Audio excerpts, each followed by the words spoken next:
Bora. Voltamos aqui agora sim com mais um tempo do Zoom aí. O Alencar estava comentando então sobre, né, esse tripé que ele identificou no governo. Em primeiro esses protofascistas, né, em segundo o núcleo militar. O Thiago Nakai já vai estar aqui conosco, né? Ele teve que sair um pouquinho, já estará conosco aqui novamente. Alencar, por favor, querido, a palavra é sua. Você comentar sobre a parte dos militares, está falando sobre essa questão, né, justamente, né, dessa tensão eterna da República Brasileira entre os civis e os militares, e esse projeto nacional dos militares. Não, então, vocês estão ouvindo? Apareceu aqui uma mensagem de que o coordenador tirou meu som. Bom, mas vamos lá. Ele tirou acho, o som dele, Alencar. Aqui tá de boas. Ele tirou só o som dele, aqui tá de boas. Ah, tá bom então. Não, então a gente estava comentando um pouquinho, fazendo uma digressão sobre esse tripé que o Bruno estava falando. Falei desses 10% da ultradireita aí que está representada nesse governo. E eu estava iniciando aqui a avaliação do segundo pé desse tripé aí, que são os militares, né? Primeiro, assim, os militares estão na origem da República, né? E eles tutelam, acompanham, vamos dizer assim, o poder desde então, né? Se você pegasse no período mais recente, né, que foi o golpe de 64, você tinha já no primeiro ano de governo, você teve reforma bancária, na sequência eles propuseram uma reforma agrária, no caso da reforma bancária, uma mudança na governança, né, do sistema financeiro brasileiro com a criação do Banco Central. Então, assim, os militares tinham um projeto, né? Se você pensar mais à frente, né, na época do gás, com a crise do petróleo, uma crise mundial naquele momento, a proposta do Geisel foi que o Estado investisse, né, na Petrobras e em celulose, papel, celulose, em bens intermediários. Tem um livro sensacional que eu até indicaria para vocês aí, que é O Brasil em Marcha Forçada, né, do Antônio Barros de Castro, que ele fala justamente desse período, que foi uma atuação contracíclica, de atuação forte do Estado, né, keynesiana, né? Então, assim, os militares tinham um projeto, né? Qual que é o projeto hoje dos militares no governo Bolsonaro? Né? Isso é uma dúvida. Né? Primeiro, o capitão não manda em general, cara, em qualquer exército do mundo, né? Primeiro. Segundo, esse montão de militar lá, o que eles estão fazendo? Qual que é o projeto deles?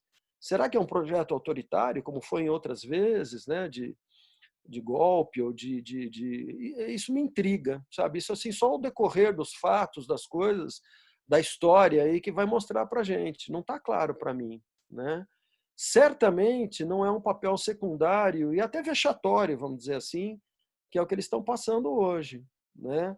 Eu não saberia identificar para você não está claro para mim qual que é o projeto dos militares no governo Bolsonaro. Me chama muito a atenção, por exemplo, no período anterior aqui do governo Temer, a venda, né, a tentativa de venda da Embraer para a Boeing, onde não houve uma reação dos militares, né? E eu fui criado no período onde a Embraer era a menina dos olhos, né, dos militares. Me chamou muita atenção isso, tá? Isso é um ponto que a gente vai ter que estar com ele aí no radar, discutindo permanentemente. Se você olhar para a história republicana e a atuação dos militares nessa história toda, foi uma história de atuação política forte, né, em diversos momentos, desde a proclamação da República, depois na República Velha, depois no período de Getúlio Vargas, né? Dizem que o suicídio, né, já vi o suicídio do Vargas em 54, adiou o golpe militar em 10 anos, né? E depois o golpe de 64 e a tutela toda dos militares nesse período todo. Não acho que eles estão no governo para um papel secundário e vexatório, né? A gente vai ter que estar bem atento ao que essa força política indiscutível aí vai ter. Eu acho que a gente vive um momento diferente de 64 também, né? Em 64 a gente vivia um período de Guerra Fria, onde tudo se justificava por essa bipolaridade no mundo. Você tinha internamente aqui o apoio dos principais governadores, né? Os governadores de São Paulo, Rio, e Minas apoiaram o golpe de largada, assim, até porque achavam que ao derrubar o governo do João Goulart ia se restabelecer as eleições de 66, né? Onde eles pudessem participar, né? Tanto o Lacerda quanto o Ademar de Barros, né? O Ademar de Barros e o Magalhães Pinto Lacerda. também. O Lacerda, o Magalhães Pinto e o Ademar de Barros, exato. O Ademar de Os Barros. três. O próprio JK apoiou. Como é que é? O próprio JK apoia o golpe. O JK apoia o golpe. É senador na época, por Goiás. Ele estava de olho na eleição de 66, o JK, né? Ele queria voltar. Ele queria o braço do povo também, né? E você tinha... É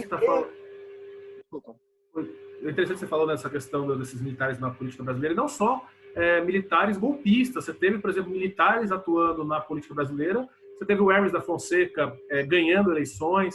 A partir da República de 46, você teve militares com chances e candidaturas reais em todas as eleições. O Eduardo Gomes, né, o Dutra vence as eleições, o Eduardo Gomes disputa 2 eleições. O Lott, que perde para o Jânio Quadros, né, em 60, candidato do Juscelino, inclusive, né, o candidato dessa chapa PSD-PTB. Então, assim, é inegável a atuação histórica dos militares, em determinados momentos, a tutela da democracia brasileira aos militares, né? Para mim é uma incógnita. Qual é o papel dos militares hoje no governo Bolsonaro? Até agora vexatório. É isso? Mas, o Alencar, assim... E eu não vejo também hoje, né? O Bolsonaro conseguiu a proeza de brigar com toda a imprensa, né? Você vê o golpe de 64, os principais meios de comunicação à época apoiavam o golpe, né? Eu tenho dúvida de um golpe comandado pelo Bolsonaro, sabe? Como é que seria a atuação da mídia hoje, né? Que é muito mais poderosa, muito mais abrangente do que era em 64, né? Era isso. Então, assim, o segundo tripé, eu queria colocar assim, em discussão, assim, atenção. Eu acho que não é esse o papel deles, que eles desejam, sabe aquela história da guerra de posições, de ocupar cargos, ocupar posições, tal, para em algum momento aparecer de uma forma diferente. Eu diria, atenção a isso. Não acho que está dado, não acho que vai acontecer, não acho nada, assim, atenção. E o terceiro ponto desse tripé aí é a ideologia neoliberal, né, que é comandada pelo Guedes. Primeiro, eu acho o seguinte, o Guedes sabe quando a gente fazia aquele time de futebol, aquele cara mais ruinzinho, ou a gente punha no gol ou na ponta esquerda, né? O Guedes Café com leite. O Guedes é esse cara do neoliberalismo, né? Para quem enfrentou Malan, Pécio Arida e outros bichos aí potentes, né? O Guedes é o goleiro do nosso time, ou o ponto esquerda, né? Que é o que sobrou lá, né? O cara tem que jogar, põe o cara para jogar lá na ponta esquerda. Não acho ele um cara do ponto de vista teórico e de proposição de soluções, tal, um cara brilhante mesmo dentro do espectro, vamos dizer, liberal, tá? Mas ele está ali para cumprir uma função. Você vê que ele está sendo preservado, né, pela mídia, pela base aí, não pela base, a base do governo também está toda destroçada, mas ele está sendo preservado pelas principais lideranças de direita, centro-direita aí do Congresso, né, tanto da Câmara quanto do Senado, por conta do projeto liberal, né? E nessa questão, a última coisa que eu queria comentar é o seguinte, eu já tive a oportunidade de falar com o Bruno sobre isso, né? Tem alguns economistas que diziam que antes mesmo da Covid, o Brasil vivia uma depressão, né? Era muito mais que uma recessão. Uma recessão é um período de 1, 2 anos, tal, que a economia patina e consegue empinar com investimento privado, público, né? Agora, a depressão não, né? A depressão é um processo econômico de médio e longo prazo, pode durar mais que uma década, e que vai necessitar de uma atuação forte do Estado, né? No investimento público e na renda dos cidadãos, né? Não acho que a ideologia liberal, né, dá conta desse desafio, tá?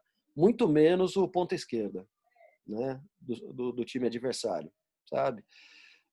E isso agravado pela Covid, quer dizer, você estava num processo de depressão que foi, vamos dizer assim, agravado ainda mais por esse processo todo aí da Covid, né?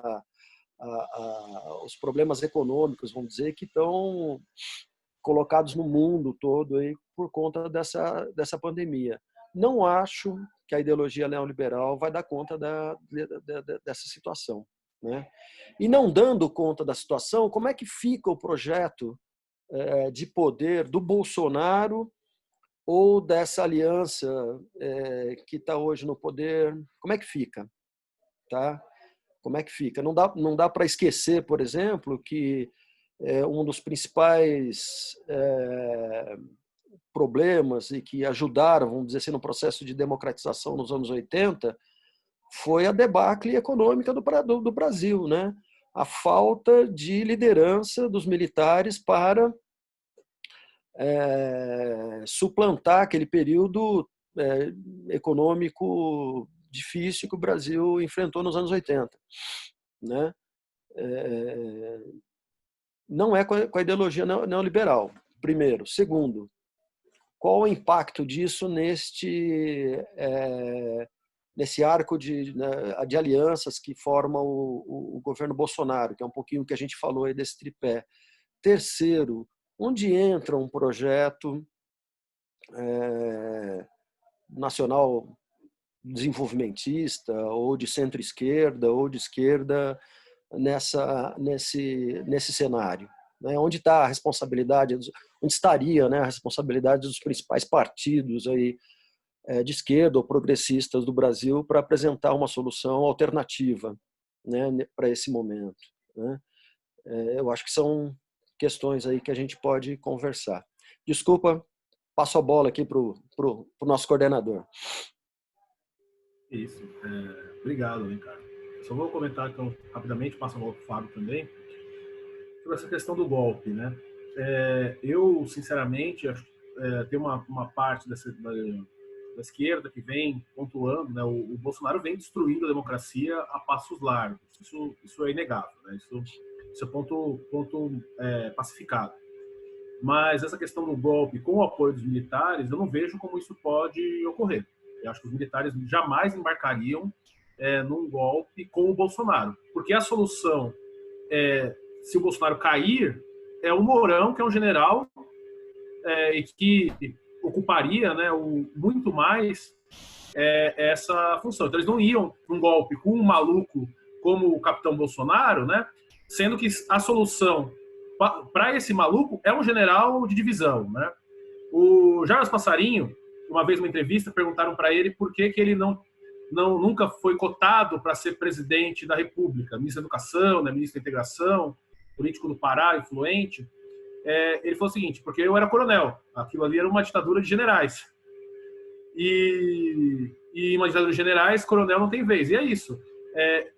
Nesse exército, nesse núcleo duro, né, de generais, eu acho que eles jamais embarcariam numa aventura golpista com o Bolsonaro, tendo o Mourão como uma solução viável e, do ponto de vista de um governo de conciliação nacional, muito mais fácil de ser colocado, né, do que uma aventura golpista. Então, derrubar o Bolsonaro pelos crimes todos que ele fez e entrar aí num governo como, sei lá, um governo Itamar, né, tentar construir um governo de conciliação nacional, eu acho que seria muito mais palatável, muito mais fácil do ponto de vista discursivo e do ponto de vista operacional para esses militares do que entrar numa aventura aí com um maluco igual o Bolsonaro.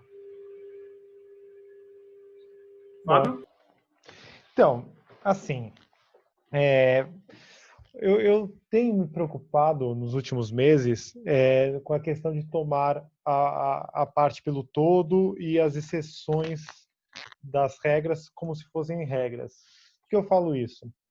Porque já tem bastante tempo que eu tenho em conta a inteligência dos militares brasileiros em muito baixa conta.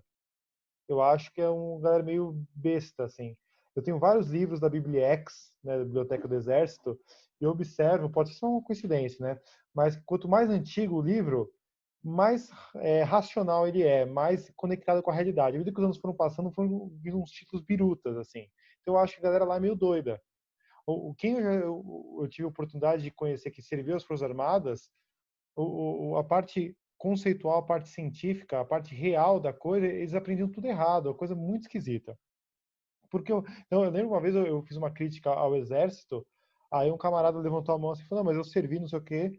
A FER falou, eu falei, então qual que eu falei de errado? Ele falou, não, porque você não está considerando a possibilidade de um ataque da Coreia do Norte. Eu falei, um ataque da Coreia do Norte no Brasil?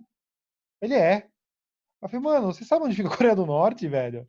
Você sabe que aquela é antípoda ao Brasil? Vocês têm essa noção de que, tipo, enfim.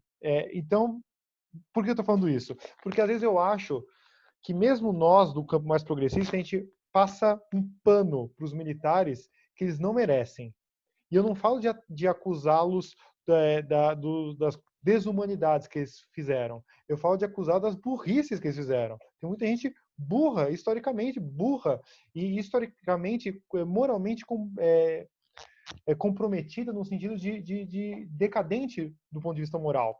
Por que eu falo isso? O Bruno sabe que eu avanço bastante nisso, que eu acho que, por exemplo, quase tudo de bom que as pessoas tentam apontar no regime militar é num governo só, do Geisel.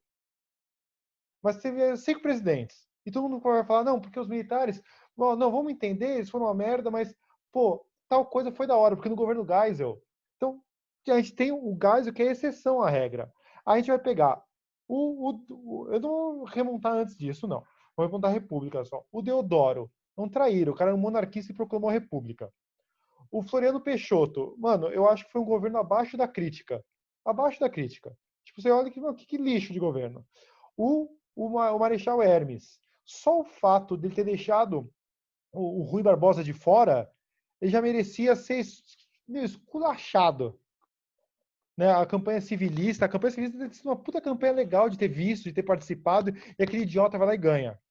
Aí você pega o Dutra, outro traíra, o cara era um homem de confiança do Getúlio, faz aquele meio de campo lá, cria aquele programa SALT, que é uma farsa, não consegue aplicar nada do que promete, menos de 2 anos depois coloca o Partido Comunista na ilegalidade. Então, libera os cassinos, eu acho. Que governo escroto.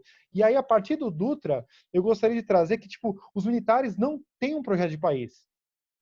Talvez os tenentistas dos anos 20 tinham algum projeto de país, que depois uns vão para o nazifascismo, outros vão, tipo um Filinto Miller, sei lá, que vai mais ligado à polícia do que ao exército, outros vão para o comunismo, tipo Prestes. Aí tem o Gosmo Monteiro lá, o Juarez Távora, que vão sei lá para onde, que eu não consigo entender direito, que eu não manjo muito. Mas o que acontece? São interventores do Vargas. Sim, mas tipo, do ponto de vista da mentalidade política. Mas só de, por exemplo, deixar o Vargas tocar o barco ali já é um negócio. Mas você pega o Dutra, o idiota, o brigadeiro Eduardo Gomes, meu, o cara é da direita. Que ele quer? Qual você pega os programas da UDN? Mano, o que ele queria? Ele queria fazer bosta. Porque os programas dos militares pós-Segunda Guerra Mundial é um programa atrelado dos Estados Unidos. É um programa entreguista, safado. Tem que pôr isso na cabeça. Mano, os caras não tinham plano. Tirando o Geisel e talvez meia dúzia, os caras não tinham plano. O plano era ser entreguista. Mesmo a intelectualidade, tipo o Golbery e o Meira Matos, que pensavam, esse cara tá pensando pelo menos, até o Castelo Branco, vai. Mas o Golbery e o Meira Matos, esse cara pensava. Mas pensava o quê? Com potência, o Brasil com potência subordinada, potência regional, projeção de poder na América do Sul e no Atlântico Sul. Mano, puta que programa bosta. Todo respeito, não, que respeito porra nenhuma. Programa bosta. Aí você tem o Eduardo Gomes, bosta. O Lott é da hora. Ainda que você vê que tipo, ele não era um cara ideologicamente muito definível e nem muito preocupado acho, com ideologia, mas, meu, só o que ele fez em 55, o golpe preventivo dele, meu, já tá de parabéns. Aí tem um cara que eu sou completamente, meu, alucinado, o Nelson Werneck Sodré. Só que esses caras, eles e a linhagem deles do exército, que já era, na minha opinião, minoritária pré-golpe de 64, depois do golpe de 64 eles são extirpados. E aí que você tem a galera biruta, a galera idiota. E dentro dessa galera idiota, se parece que o pessoal divide, o Bruno talvez possa me corrigir, tem o pessoal da Sorbonne, né, que é o pessoal ligado ao Goberi, que seria os mais intelectualizados, e os idiotas, tipo, ligado ao Silvio Frota. Então você vê, é gente idiota fazendo idiotice, gente idiota fazendo idiotice de lá para cá. Meu general Helena, ele comandou as tropas... Fala, Bruno. Não, eu ia falar justamente isso. Você tem essa linha da Sorbonne, que são as pessoas que estão mais na linha de comando administrativo do Exército, tem essa malucagem biruta, que é o cara que está comandando tropa, né? Que é o cavalaria, o paraquedista. A própria Sorbonne, eu já li, eu tenho os livros do Golbery e do Benamato sobre geopolítica, puta livro idiota. Que livro, meu, coitados. E, tipo, e é legal que, sobretudo o Benamato, ele escreve de um jeito empolado, né? Nas colunas do Estadão, ele escrevia também. Puta idiotice! Para de ser burro, senhor. Né? Tem que respeitar porque era idoso. Mas era isso mesmo, né, que você falou. Justamente eles defendiam essa ideia do Brasil ser uma potência regional, então, dentro da Guerra Fria, atrelada aos Estados Unidos. O único que vai questionar isso é justamente o Geisel. Exato. E assim, o Projeto Nacional de Desenvolvimento dos Militares, fora o Geisel, é um projeto mais ou menos gestado na ESG, né, Escola Superior de Guerra, que é um projeto decalcado da Escola das Américas. Sobretudo essa questão de doutrina nacional, aquela palhaçada. É uma palhaçada. Em termos de política externa, governo Castelo, governo Costa e Silva e governo Garrasta Azul, três governos automático. Totalmente pró-alinhados aos Estados Unidos. Alinhamento automático. O Médici ainda tem uma ruptura ainda pequena. Tem uma gracinha, né? Mas não dá para considerar. E o Figueiredo, a gente não pode esquecer, que é por isso que eu falei aquele dia dos 6 anos, meu Figueiredo era um idiotão, um pau mandado. É o cara que fala que a democracia ia ter democracia assim, nem que fosse na porrada. Era o Bolsonaro melhor porque isso foi mais no passado. Mas onde eu quero chegar? Então, o que acontece? Eu observo que os militares, eles são muito fracos, muito fracos. E aí, mas, Fábio, não tem ninguém que se salve. Aí tinha o almirante Otton, qual que é o nome do cara lá ligado à energia nuclear, que foi preso? Puta, qual que é o nome? Esqueci também. Eu sei quem você tá... Almirante Otton, eu acho. Mano, o cara foi preso, velho. O cara é um herói nacional, porque focado ali numa pista de desenvolvimento. Então, a parte de energia nuclear ligado à Marinha, desprezada pela mídia, desprezada pelas Forças Armadas, desprezada pela população. A parte da aviação. Mano, o acordo que o governo do Lula fez com a Suécia, esse acordo é maravilhoso. A Embraer é maravilhosa. Aí você vê um Roda Viva com o Osiris, que foi o primeiro presidente da Embraer, que deu Osiris não sei o quê. O Roda Viva recente, na época da venda, puto, o Roda Viva entreguista, escroto. Aí você vê esses militares. Aí o que acontece? Eu lembro, quando assumiu o Bolsonaro, o pessoal, até o Nassif falava, mano, vai ter um núcleo de racionalidade com seus militares, porque o general Augusto Heleno comandou a MINUSTAH lá no Haiti. Eu falei, vamos ver qual é que é. Mano, Augusto Heleno, ele é tipo um doutor chapatim, maluco, cara.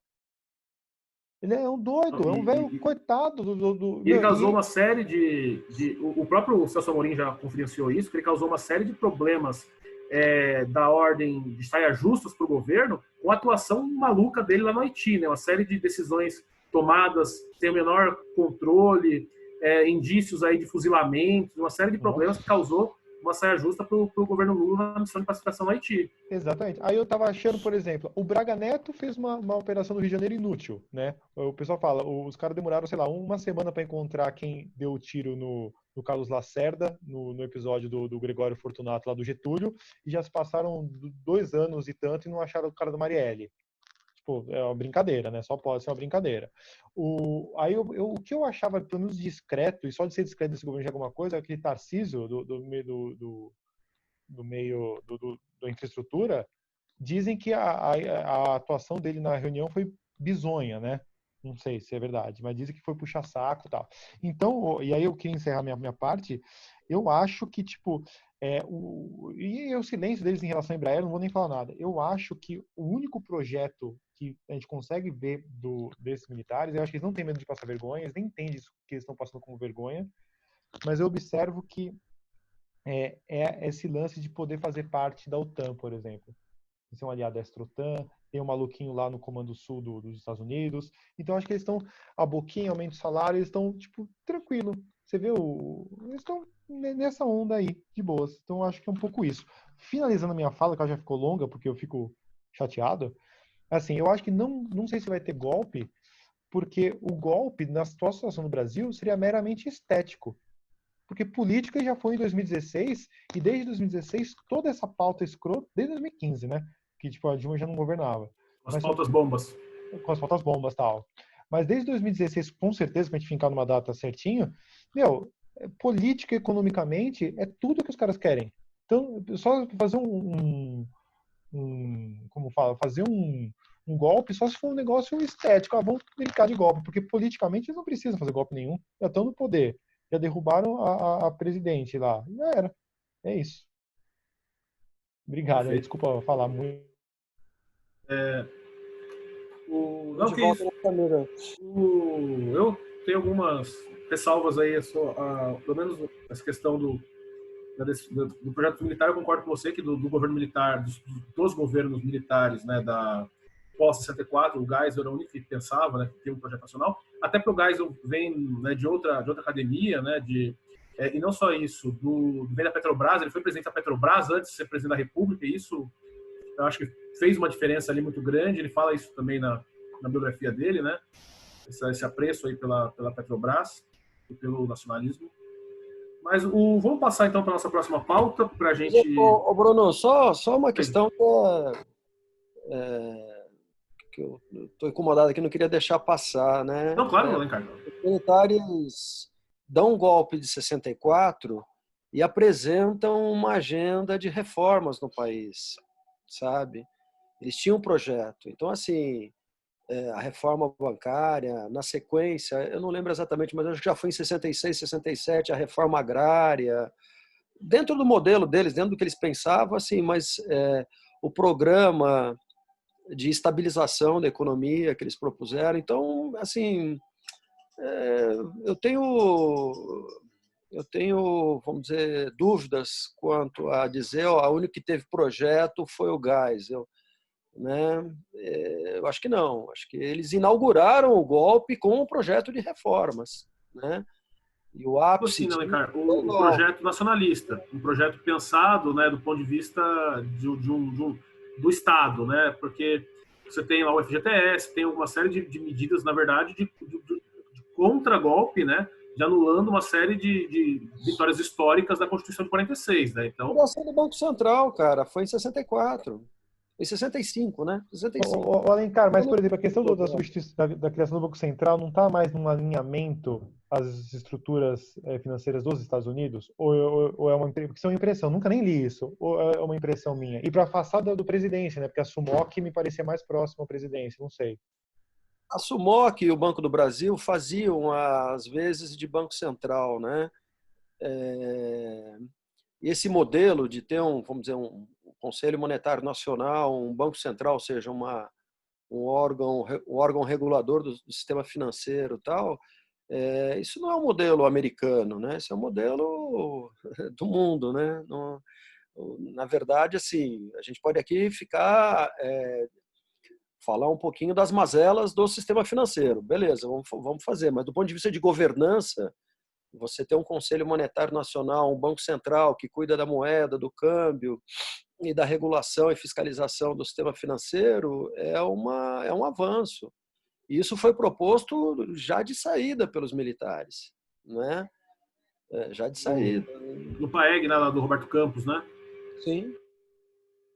O Roberto Campos apresenta um projeto de estabilização da moeda ortodoxo, né? É um projeto ortodoxo, e um projeto de reforma do sistema financeiro, de largada, na largada. Você entendeu? O que eu digo, assim, de não ter um projeto pensando do ponto de vista nacional, Ricardo, se a gente pegar a concentração de renda, década de 60, década de 80, todas as consequências sociais do governo militar, né, e do que, por exemplo, que costuma se chamar de uma modernização conservadora, você pode ter um projeto do ponto de vista do funcionamento da máquina do Estado. Mas eu não vejo um projeto, né, a gente passa, a população brasileira, né, passa aí, né, de 70 para quase 100 milhões de pessoas durante o governo militar, e a gente não vê um projeto pensando nessas pessoas, né? A concentração de renda aumenta, desigualdade, explosão das favelas nas grandes cidades, você tem a migração em massa para os centros do norte para o sul, né? Então, isso eu não vejo como um projeto de país, né? Isso eu vejo muito mais como consequências de um amarrado de coisas que vão sendo feitas e que levam a essas consequências catastróficas, sobretudo do ponto de vista social. Gente, desculpa só interromper. Aqui tá falando que a gente só tem mais 1 minuto e 10 segundos. Tá? Remaining meeting time. Não ganhamos nada? Então, vocês querem arriscar e ver qual é que é? Vocês que sabem. Então, vamos lá. Aqui, ó. Less than menos que 1 minuto. Vamos tentar. Comenta aí, Alencar, então vai. Não, só para finalizar isso, era um projeto conservador, concentracionista, antidemocrático e que não enxergava as grandes contradições sociais do Brasil. Ok, né? Mas era um projeto.